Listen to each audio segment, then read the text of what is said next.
Well, hello. Welcome to Spindle City Straight Talk. I'm Chip, And I'm CJ.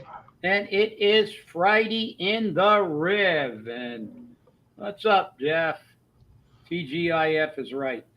Another week, and the political season is upon us. And they had an incident at the school at Durfee this morning, and I forgot what euphemism they classified it as. What was that? You said that they said it was A disruption. disruption, which could be code for anything. Hopefully, we can get Colin Dyer's. Colin had no idea. I spoke with him earlier. Hi, Jimmy. Uh,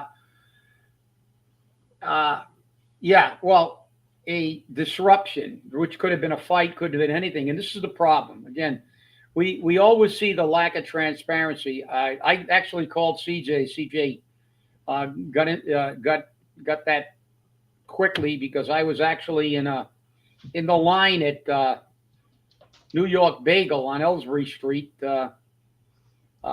when I saw two police cars come flying around off President Avenue onto Ellsbury Street into the school. So I guess it was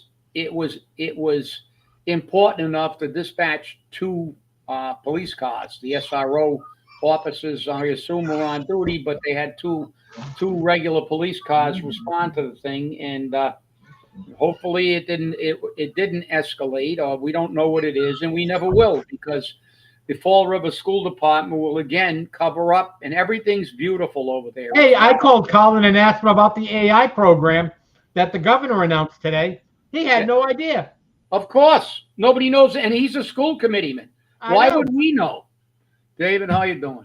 And he wants, and he asked me, he says, "Who's paying for the teachers?" I said, "I guess the program." I said, "But think about this for a minute.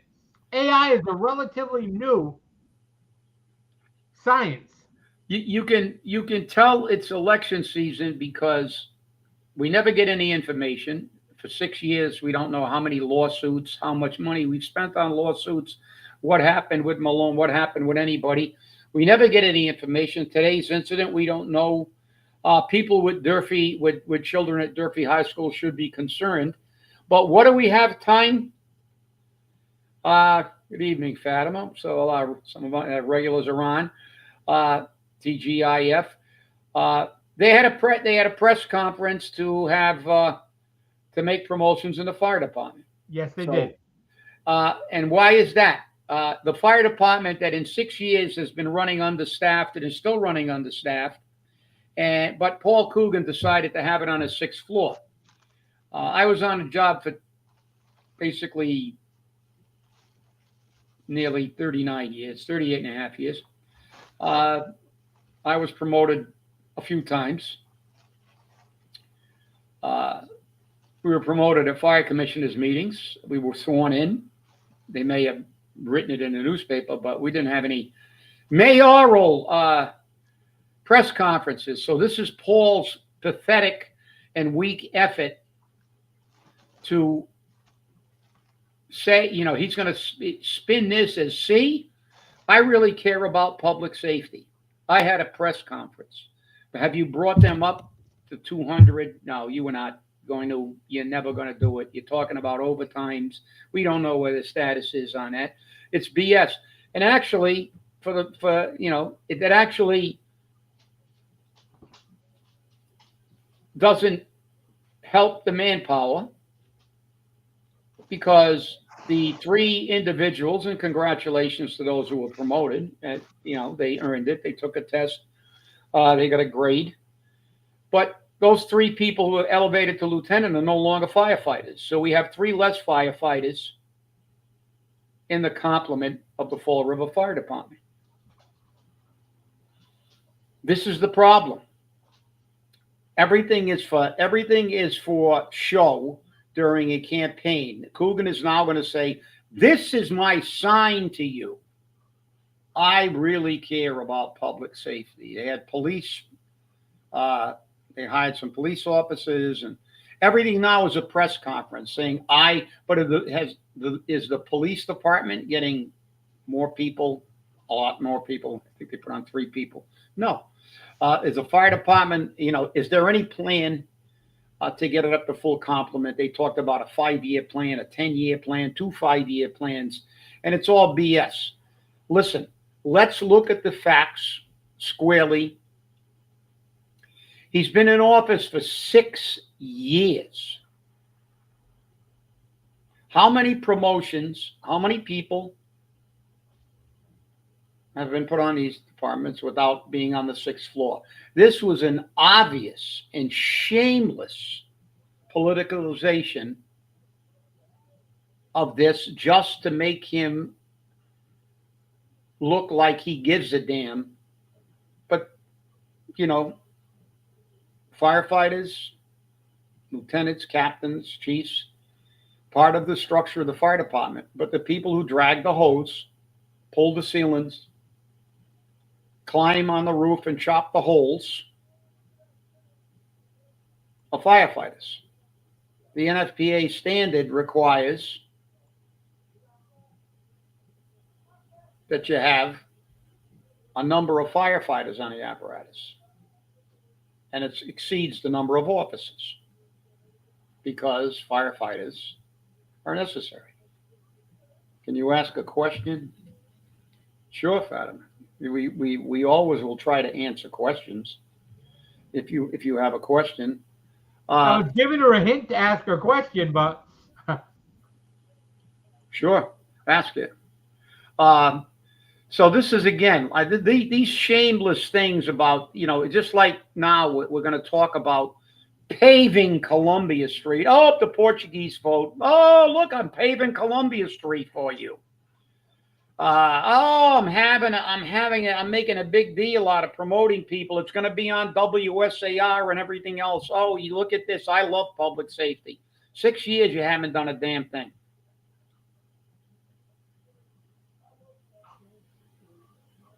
Nothing's going to happen until after the election.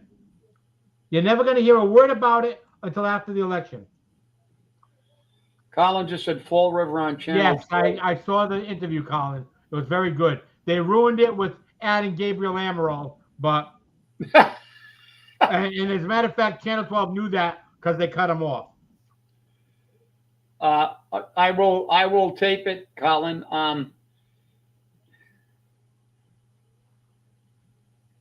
Why is Linda? I have no idea.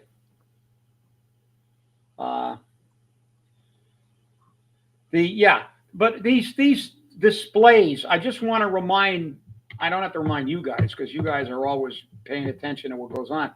Let's remind the voters that all these little orchestrated, look at me, look at how good I am, I'm gonna pave this street. And I heard they were complaining again about Oak Grove Avenue, which was recently paved. Have you been up Oak Grove Avenue lately, any of you guys? It's a mess. I know that Josh Sylvia is always calling we suck at radio about it, but it's a catastrophe.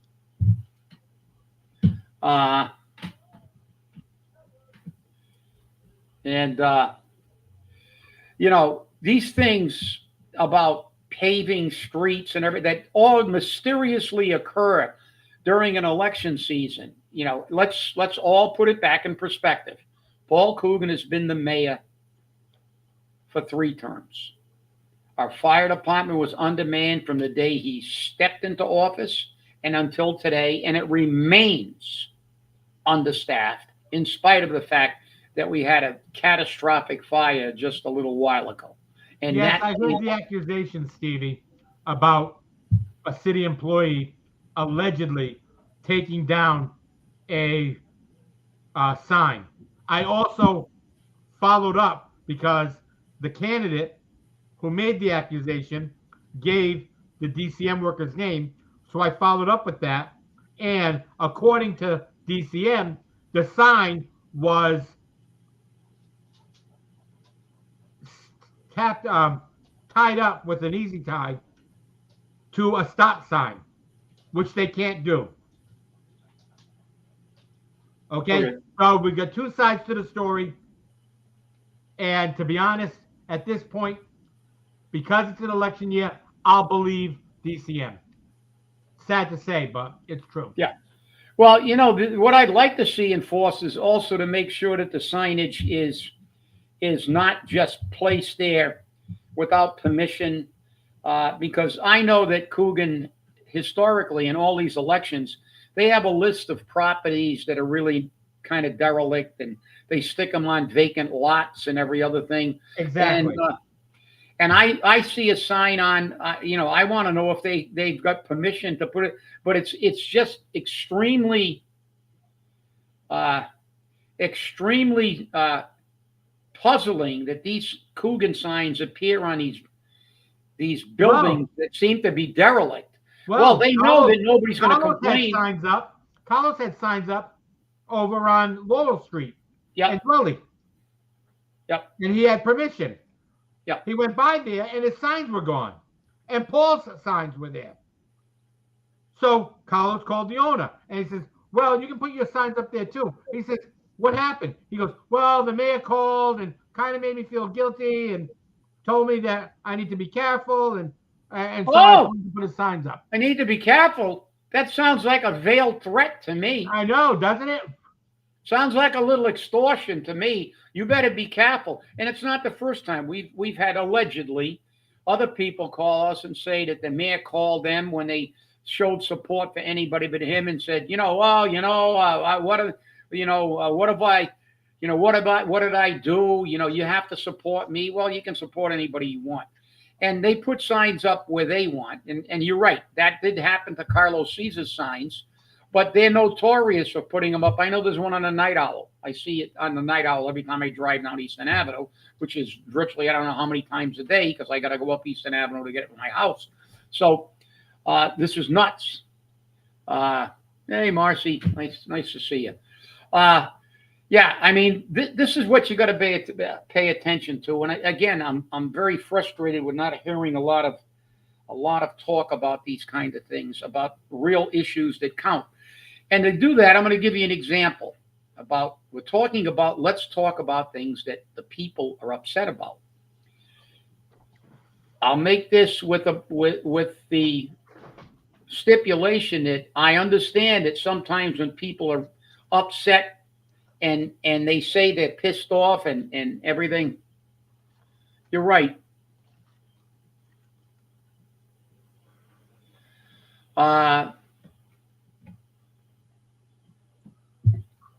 CJ and I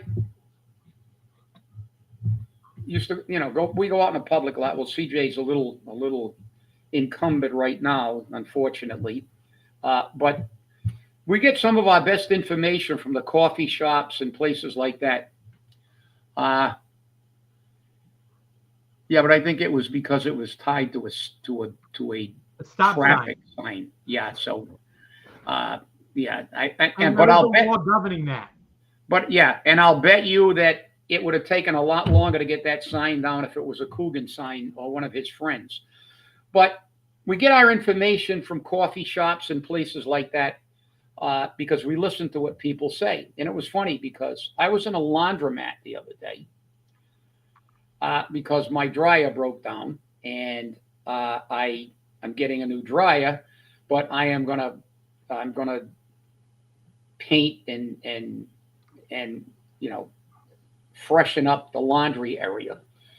So it's going to be a little while. So I went up to the laundromat and I walked in there to dry my clothes, and one of the patrons up there was talking to the other patron and said, that a-hole Coogan is going to raise the fee to $75 and blah blah blah, and they started going on and on and on about that. So then they looked at me and they said, "Oh, do you know that?" I said, "Yeah, unfortunately I do." And I said, "And it may be per unit." And and then I went into the thing about the budget doubling and all the other things that they don't know. But the thing was, there was a tremendous amount of frustration.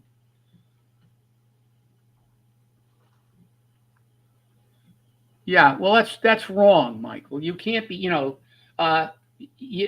can't do that for one and not do them for all. I mean, this is the problem. We've seen this before.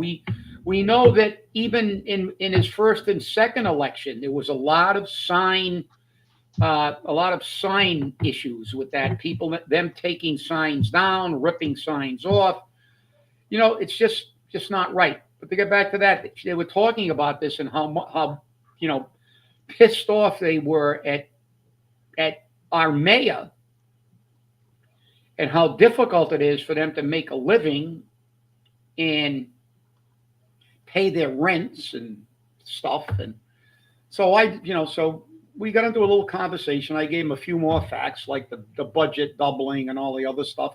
And then I said, you want to get your revenge? Show up to vote and call a bunch of your friends. This is the whole point. You hear a lot of frustration out there. And even in this very extremely low turnout, we saw a 3-term incumbent not get 50% of a low turnout. The only reason he's won in the past are the low turnouts. So there's a very high level of frustration. I just hope that people pass the word and get people out to vote, not only for mayor, but for city council and school committee. I mean, this is where you get your information, but you hear a lot of frustration out there on the streets, in the coffee shops, in the laundromats, in places where regular people go. But that normally, unfortunately, does not translate into them getting their butt to the polls or getting a vote. So let's hope they do so. And you got to highlight these things. There's a whole bunch of things, like when we had Flanagan shenanigans, we had about 37 of them or something like that. But it's not just about the budget doubling. It's not just about the $75. Oh, I did throw in, but if he gets in again, he'll probably re-implement the purple bags too. That kind of upset him a little bit, but I was just having fun. But I think it's true. But there are a whole bunch of other things people are upset about: the streets, the crime, the lack of transparency. So the thing is, every time you meet one of these people, just tell them.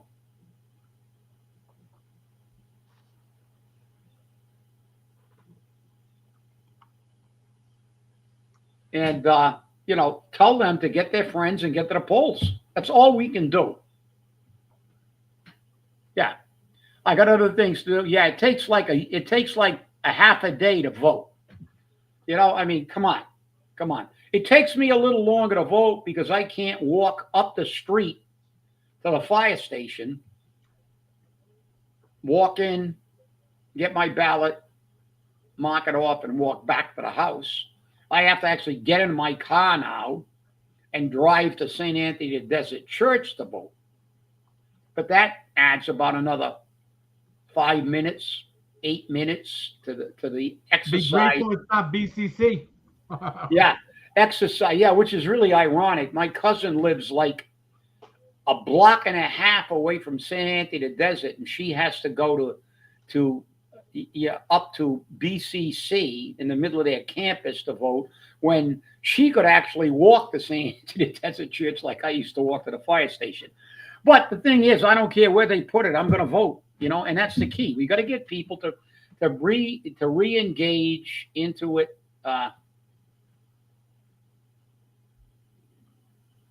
Yeah, no, you're right. She's right.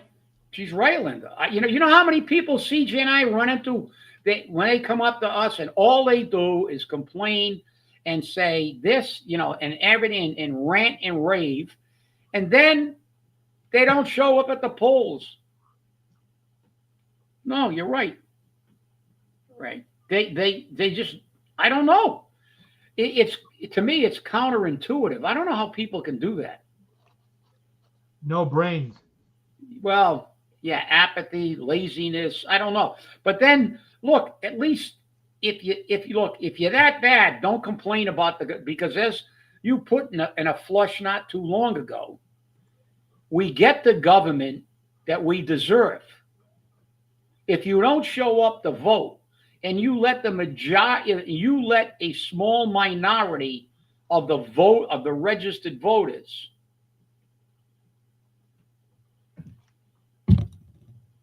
and you find, like in this last primary, 6,000 people we've got 59,000 registered voters. 53,000 people that were registered to vote didn't vote. I mean, that is just staggering.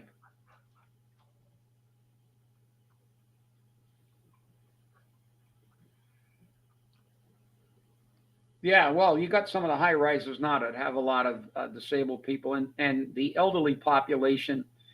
A lot of them maybe not. That's a very good point, Fatima. We have to check into that.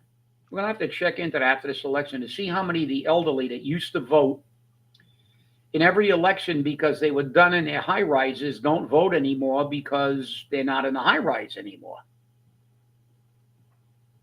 That's a very, very good point. And I think there were a lot of them that don't vote anymore. Not that they couldn't get transportation, but some elderly people they go, okay, I'm not going to bother. I'm not going to go trying to shag a ride. No, yeah. Yeah, we're laughing to keep from crying. We're trying to make light. We're not making light of this. It's a commentary on the whole society we get in with this convoluted media that twists all the stories around. And then you end up with only the vocal minority.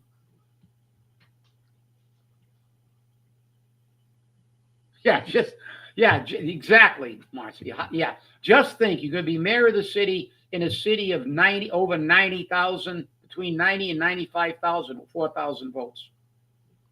That is a horrifying prospect. That's a horrifying prospect. And whose fault is it? Well, it's the fault of the people if they don't want to control their government. But like I say, the media contributes to this because they lie about everything. Mainstream media. I mean, look at that thing with the ICE. They said they used a 5-year-old autistic child as bait. That hit the news. Then they printed a retraction a couple of days later. It was an absolute lie. But that's the problem. CJ will tell you he studied some political campaigning. What do they say? If you throw the first shit ball and then you retract it a week or two later, only about 10% of the people who read the original headline see the retractions. That's right. So everybody remembers and says, oh, they did that. I used an autistic 5-year-old as bait. Oh, they're no good. Let's shoot them. Let's shoot law enforcement. But it was a lie. And you remember the old days where media actually used to have to fact check before they wrote an article? Do you remember the old days when we had newspapers and the editor would look at a reporter's set and say, did you confirm this? Did you confirm that? Did you confirm this? Today they don't. They just go on the air and just lie their butt and they never retract it. You still got some mainstream reporters still talking about the Russian issue. Russia, and it's been proved to be 100% false. They swore up and down that wasn't Hunter's laptop, even though they had positive proof. This is the problem. This is why we always tell you guys, don't believe us. Research what we got. We'll show you the proof on most of the stuff, but if we say something, we tell you, do your homework before you vote. Look at the numbers. I mean, like I say, most of the numbers we use are right out of something. If with me, it's 98% of the time the U.S. Census Bureau legal opinions are normally from the Cornell School of Law. I've got my sources that I use for consistency because if you want to shop around, you can get a little bit different number. But, this is the key. But the key is, look, you guys are all engaged. I don't know how, I don't know what to do to get people out. I don't know what to do. And I can tell you, we do as much as we can out in the street on this show. But I blame not only the people, but I blame the candidates. Where are they? Where are they? Where are they? Why are they not talking about this? Why haven't I seen it plastered that our budget is doubled? that we need a forensic audit. And why? That affordable housing. Didn't Warwick just make how many? 168 units? What the hell was that? 190. 190. Okay. I stand corrected. And we don't believe they're affordable. We believe they're workforce, which is a little different. Chow mein sandwich. That's right. That's CJ's line. Buy them with a chow mein sandwich. But I don't know. I don't know what you can do. I mean, it's got to get to the point where they're so upset. And like I said, 95, they were upset. They bounced 5. I think that if a candidate pushes the issues, but I blame them too. I mean, I see a lot of city council candidates. I don't see any of them kind of saying, look, the city's going on the wrong path. We're spending all kinds of money. And we all know it. These aren't, it's not speculative. This isn't a guess. We know we're $2 million short in healthcare. Very soon they'll say they're not because they got a windfall of $2 million from an insurance, stop loss insurance, and they're going to pretend that that was there all the time, but it wasn't.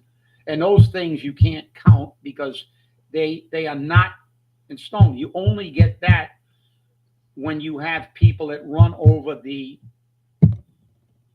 max and their medical bills exceed the stop loss max. And you can't predict that from year to year. We can have years that virtually nobody goes over it, and we can have a year where we have a whole bunch of people, unfortunately, that have massive medical bills, and we do have insurance against that. But you can't count that in your budget. That's like saying I'm going to hit a scratch ticket and putting it in your annual budget. Well, I really don't have to pay my gas bill this year because I'm just going to wait till I hit the scratch ticket, then I'm going to pay my gas bill. No, you can't do that. Like the school department's doing now with the electric bill. Right, exactly. So this is the way we run this government.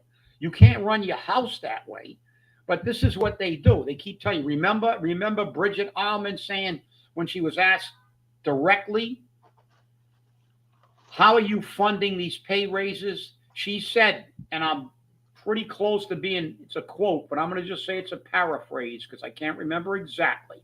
But she said, we're looking at some investments down the road. That's right. That's what she said, fundamentally.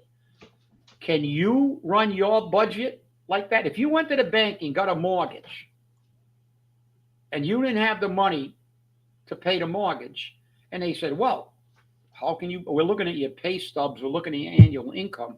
How are you going to pay this mortgage? If you told the bank, well, I'm looking at some investments down the road, the bank would throw your ass out. See you later. No mortgage for you, pal. Because you're not going to get a mortgage. Some investments down the road? Really? And the city council approved it. Shame on them. Their fiduciary obligation to look with a critical eye at funding sources. They didn't. Investments down the road, what the hell does that mean? I sit on a retirement board. We have an investment portfolio. Every year, they come down with the entire portfolio broken down into every single investment, the return, the long-term return, the short-term return potential, the record for the last 10 years. It's this thick. Because we have to be sure that we're investing, and investments are always, you can have good years and bad years. This is why you need to really dig into them and make sure we have foreign investments, local but this is the thing. When we look at it, they don't tell us that, you guys can make investments somewhere down the road. No, we have to make investments through proven, and I mean proven, over a long period of time. That's fiduciary responsibility. What the city does is bullshit their way through everything, and then when they run out of money like they did with the healthcare or the trash, they go, screw it. We're just going to have to raise the taxes, raise the fees, because we're $5 million short on money that they already gave us to pay this stuff. because we blew it somewhere else, and they're not held accountable. Does it upset me? Absolutely. Does it upset you? Absolutely. But how about the 53,000 people or 56,000 people, 53,000 that stayed home and didn't vote? This is the message you got to get to them. You're gonna suffer in the long run. You're gonna be the one whose rents go up. I can guarantee you that if Paul Coogan gets in, it will go to 75, maybe not per unit. Then the city council will look for pats on the back because they didn't make it per unit. They just made it $75. But they're not going to get a pat on the back from me. But this is the problem. There has to be accountability. And there's one thing that we can say categorically about the Paul Coogan administration. There has never been 1 millisecond of his tenure as mayor that he has been accountable for anything.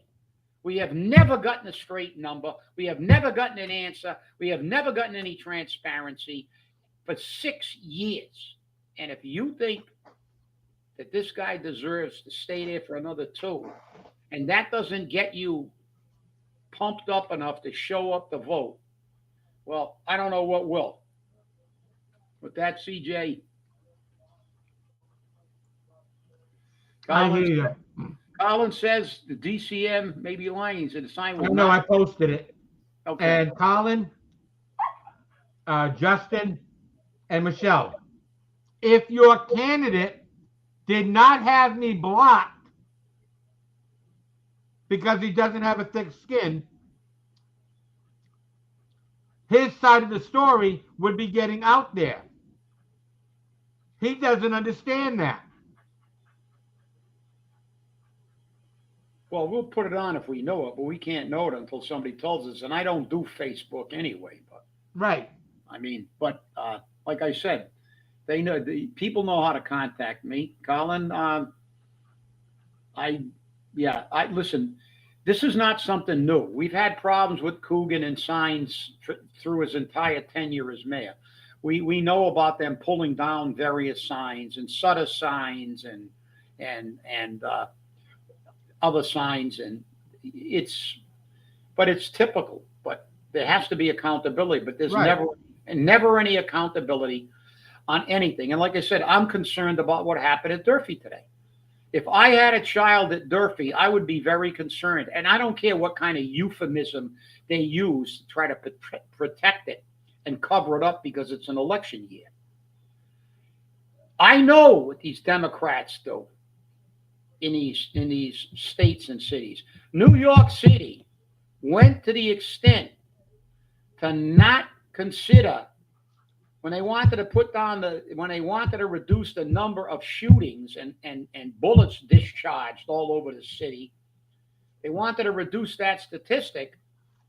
They told the police department to only count it as a shooting if someone was hit by the bullet.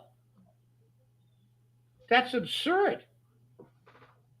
So if you had 500 people shooting at 500 people and they only hit 3, so we're going to have 3 shootings. Just by the grace of luck and God that the other 497 weren't hit by a bullet. No. We know that the FBI has manipulated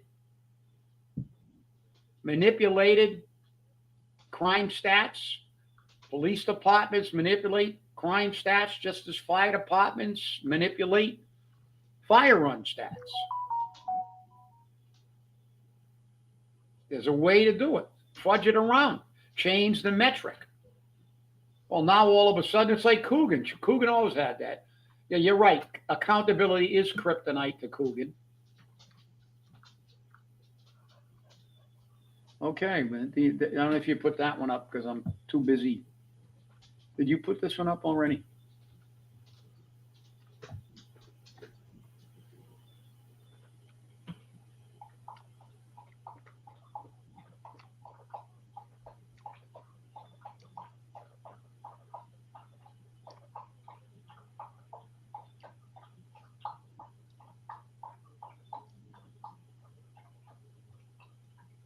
Well, Yeah, you're right. And you're 100% right about the Steinoff incident. I'm glad you reminded us, Don. I'm glad you reminded me. I'm a very good friend of David.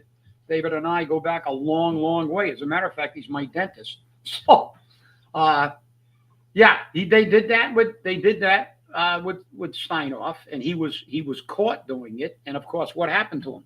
Nothing. Nothing. Nothing. Again, as Linda said in the previous post, accountability is the kryptonite of anybody in a Coogan administration.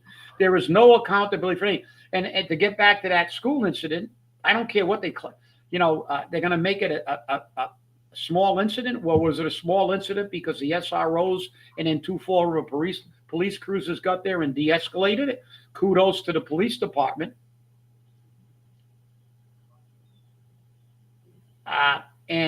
But if I had a child at Durfee High School, as a parent, I would be incensed that we're not kept apprised of these things.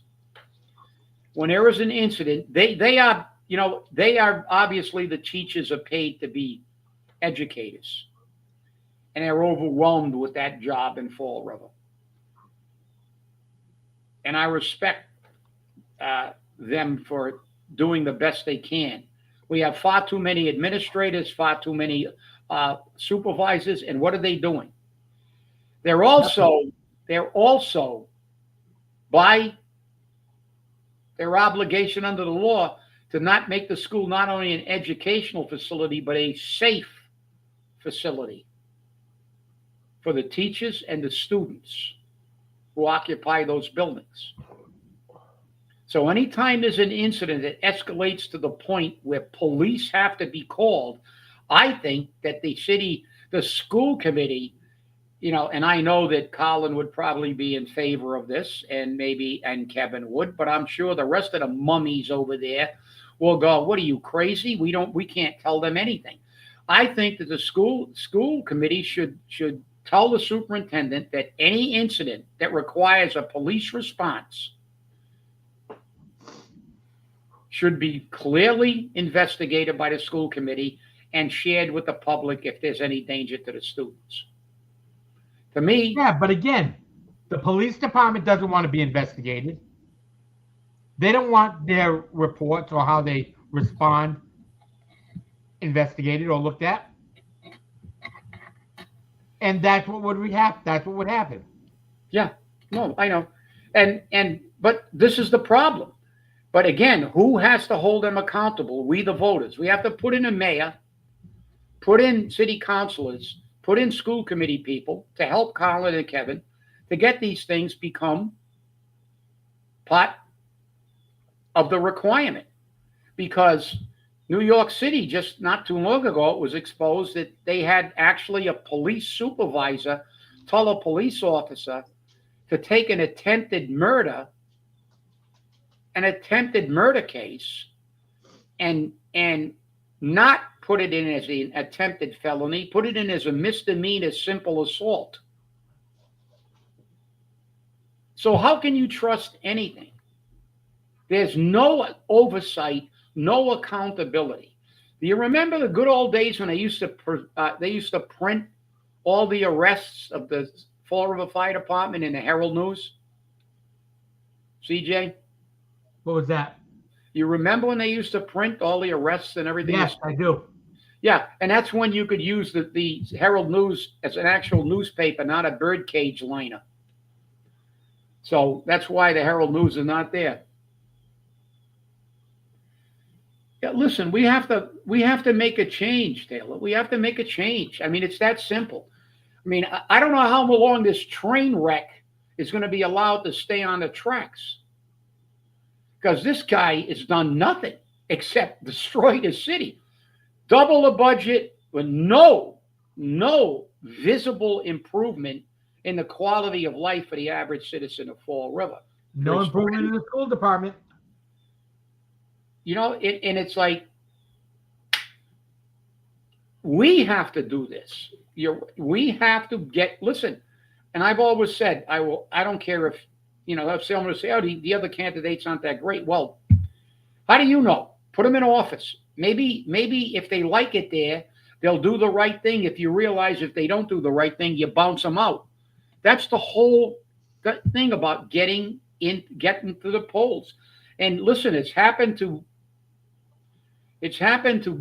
nations that have far exceeded our length as a nation. I mean, Teddy Roosevelt said Rome was destroyed because the voters stopped voting and allowed the government to run itself. And anytime you let a government become uh, run itself like Coogan does, no account, and not hold them accountable, get all his people in, and it's up to us to bounce them. We have the ability.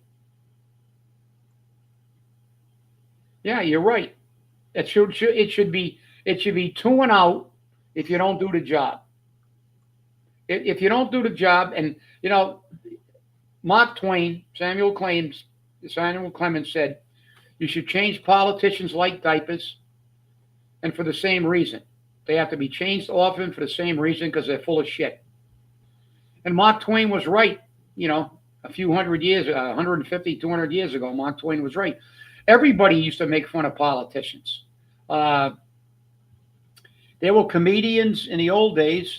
Will Rogers was a great comedian. He used to talk about Congress and everything else and how ridiculous they were.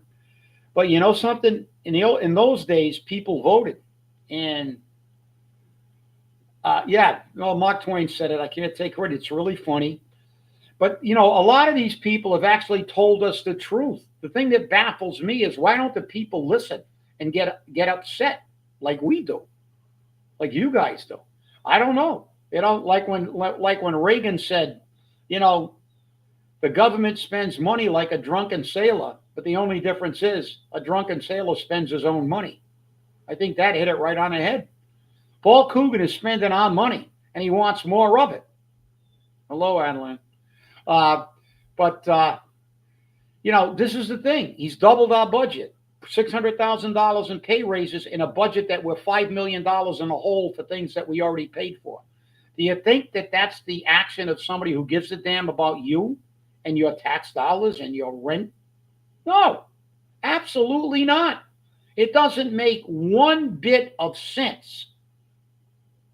How can anybody in their right mind, if you ran a business and your business was $5 million in the hole,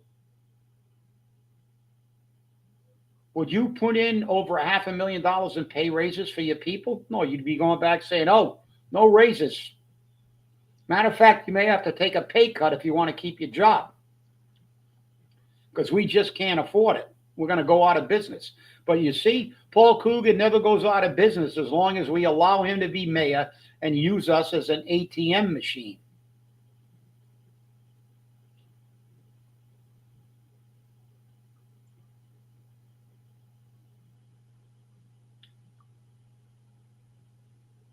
Yeah, you're right. But that to me, Taylor, that's that feeling of apathy and hopelessness is because they really, I don't know. I don't, and I understand that some people get very, very discouraged, and their reaction is to just say, screw it. There's nothing we can do. We'll never That's get right. it. And the problem is that we have a lot of people here who are all saying the same thing. You elect them, first term, they don't do their job, get rid of them, one and done. The problem is it's a great way to believe, but unless you can get the people out to vote, it's not going to happen. Yeah, well, as I said, there's some apathy. They get that apathy, get that malaise, but they don't understand what they should do, and whether you like Trump or not, that's the reaction that they should have. Trump got shot, and he got up, and what did he do? He said, "Fight, fight, fight," and that's what we have to do as voters. We have to get up and fight, fight, fight. Yeah. And if you're from the government, you're one of the few. Listen, I've been dealing with the government my whole life, and unfortunately, the majority of people, when we see these giant bureaucracies are created, some of them do great work, but a lot of them, I'll tell you a true story of how ridiculous it is in Boston. Many years ago, when my son uh, got out of college and got out of school and he took the 3 boards to become a chiropractor, passed them. Then he came to Massachusetts and he passed the Massachusetts boards. And so he got the notification he had passed, and his license was ready, and he got the form, and he said, you can, we'll mail it to you, you'll pick it up. So I told him, I said, no, I said, listen, we'll take a ride to Boston and get your license for you, and that way you can, you'll have your license there. You can begin to get your practice up and running. And we went to Boston, and I'm very familiar with the area because that's where also civil service is. It's in the same building where the licenses are for professional licenses like CJ's nursing license and doctors and chiropractors and nurses and stuff like that. So we got into the building, and I didn't know what floor that one was on. I knew where the civil service floor was because I spent half my life there. But so we went up to the floor and we walked into the office, and my son walked up to the counter and handed him the paper and said, I'd like to get my license. So the girl looked and said, well, you can't have it today. My son said, what do you mean I can't have it? He said, this says my license is approved and it's here. But you can't have it. The girl who gives out those licenses is on vacation. And I looked at her and I went, because I can't keep my mouth shut in situations like that. I looked at her, I said, what are you kidding? She goes, no, she's on vacation. I said, really? This is the office that has licenses. So you can't go to whatever file cabinet you keep them in, look it up, and get it. You can't do that. You work in this office and you can't do that. No, there's only one girl who does that. I said, so what happens if she's on vacation and she dies in a plane crash on her way home? Is it going to take you 6 months to train somebody to go to the file cabinet to get the license out? I got no answer. And I also got no license. So somebody who went to college for all those years, became a doctor of chiropractic, had to wait until that idiot came back from vacation. And fortunately, she didn't die in a plane crash. Just like the ones in the federal government that got doged, that were in a hot tub working remotely. So, look it. Government is the antithesis of efficiency. If you want to know how to screw something up, give it to the government to run for the most part. Not that there are not some good people who work in government and try to be helpful. But the bureaucracy, especially in most of these blue states, is unwieldy. I could tell stories all day of how screwed up civil service is and how much you got to go up there and fight for every little thing. And because I did it for 25 years as the president of the union. Every time we had a civil service issue, I had to go up there with the person that was involved in the issue and advocate. I mean, it's horrifying how inefficient and incompetent they are for the most part. But it's because of us. And they take forever. Yeah, and we elect people who put this kind of people. Coogan did how many reorganizations in the school department? 2 or 3. Not one of them reduced the number of people and made the department more efficient. He created more supervisors, gave everybody a pay raise, and the departments become less efficient. So you get to supervise less people for more money, and the taxpayer foots the bill, and nobody cares. So no matter how many times we talk about it, every time I talk about it, it infuriates me because we're not talking theoreticals here. CJ's had to deal with licensing his whole life because he's a nurse. So he still, I mean, I don't know if they have a lifetime nurse license. No, they do not. I know. Every 2 years. Yep, I know. You have to get your CEUs and everything else, right? Yeah. So do I, for the retirement board and stuff like that. Costs money. And nobody's paying for it except me.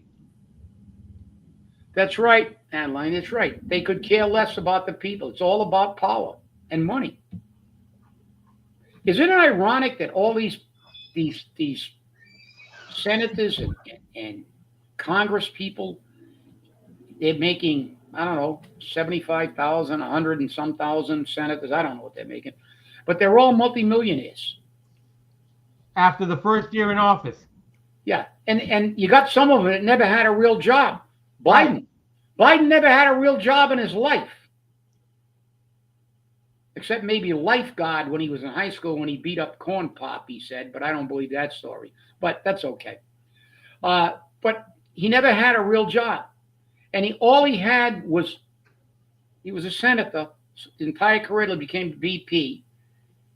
And he owns like 4 or 5 houses. He's a multimillionaire. Everybody in his family is a millionaire. It's like, you think that's a coincidence? Pelosi makes more in the stock market than stockbrokers do.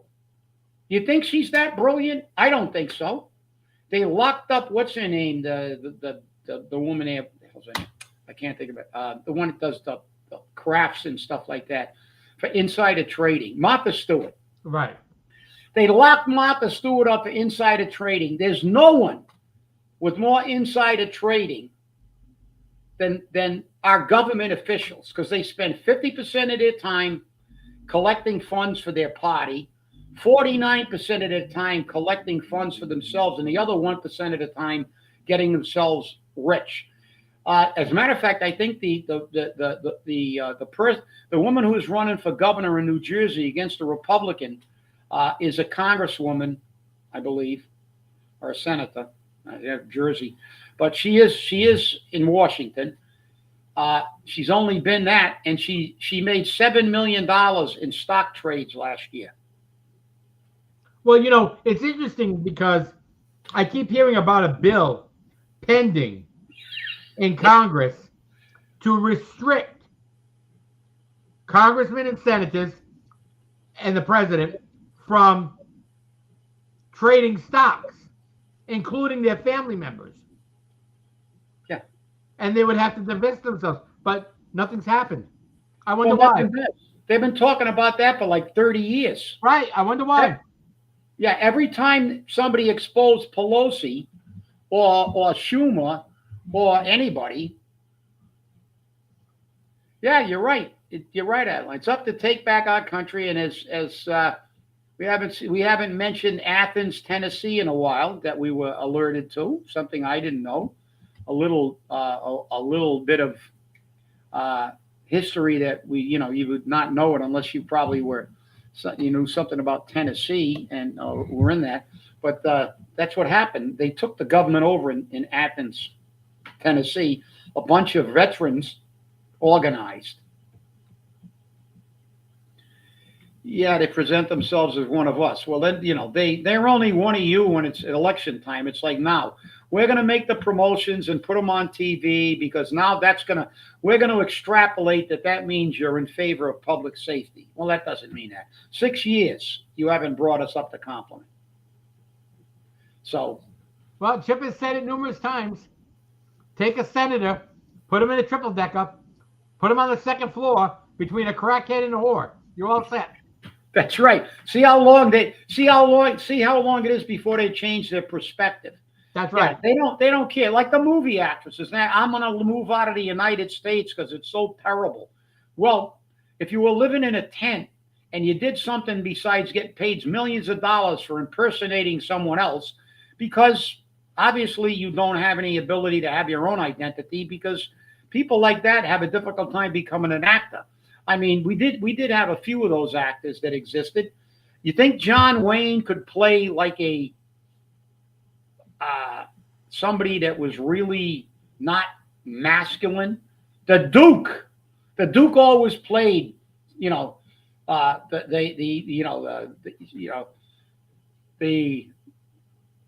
hero in the Western, the hero in the war movie, the hero in this, the hero in one of my favorite movies with Victor McLaughlin, the Quiet Man.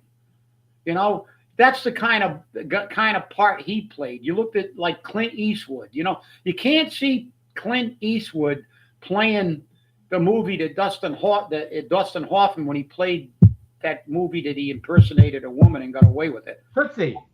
Huh? Tootsie. That's it. Yeah. Well, See, this is the thing. But these people get paid millions and millions of dollars, and they live in a fantasy world. Their whole world is they get lunch served to them. They get millions of dollars. They got houses. They live in Beverly Hills. They got 10 million cops surrounding them, and they live in this world. And they say, "Oh yeah, we're going to really help the poor people." They don't give a shit. Because what happens when NIMBY strikes? Not in my backyard. Remember what happened in Martha's Vineyard? 50 illegals show up. Martha's Vineyard blew up. Within seconds, the call was out for the National Guard.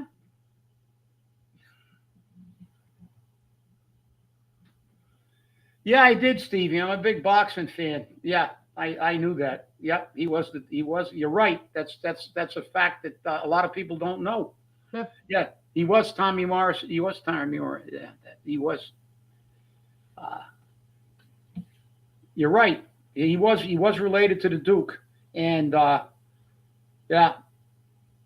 But that's the key. The key is that these people are phonies. Look what happens every time you get near them. Lori Lightfoot in Chicago. They got near her house. She activated the entire Chicago Police Department and the Illinois National Guard to protect her. But she doesn't give a what happens when she was the mayor in the South Side of Chicago. They show up at Martha's Vineyard. It's like, get them out of here. Get them. They could have all pitched a tent on Martha's Vineyard, on Obama's Martha's Vineyard lawn. They only had 50 of them. It was not. They had all kinds of empty hotel rooms. Where did they stick them? In the basement of a church? That's right. And the next morning, they were out of there like there was a vapor trail coming out of their anal sphincter. You're not getting near these people that want to pontificate and tell you, oh, you people are terrible, and you guys are Nazis because you want to close the border and stuff like that. Yeah, let them, like I said, let them live in a 3-decker for 6 months on your salary, pay their rent, go to the grocery store, not have it delivered to them, see how long it is. Yeah. Well, they're all hiding. I mean, Tom Homan has to live separate from his family. Yeah. Yep. I mean, this is a travesty what's happened in our country, where law enforcement people are being targeted, and then they had I forgot which college it was, but they had now they're starting a club, like let's all get together and kill ICE agents. It's like, really? This is nuts. And we got to get people out. So all you guys, tell everybody you can. I do. Now I can work the laundromat a little bit. It's going to be another 2 or 3 weeks before I get my dryer in and I can put it in. And I get the space painted. But so I'll be up in the laundromat and I'll be standing on my soapbox if I hear a conversation like I did before. But the people are talking. They're upset. But we got to figure out a way to turn that anger into motivation to get their ass to the polls. Definitely.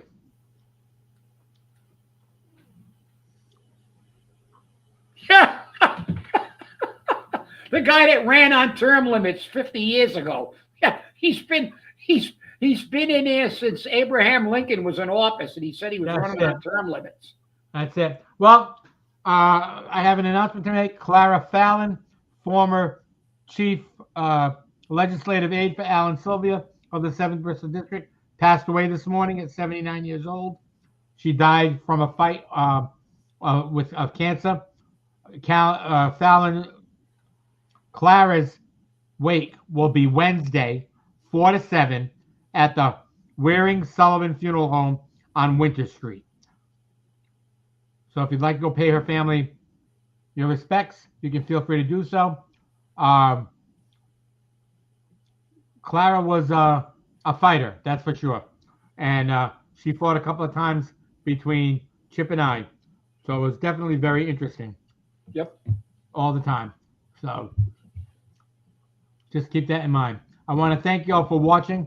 And remember, stay safe, stay angry, and hold your politicians accountable. We'll see you on Monday. Have a great day.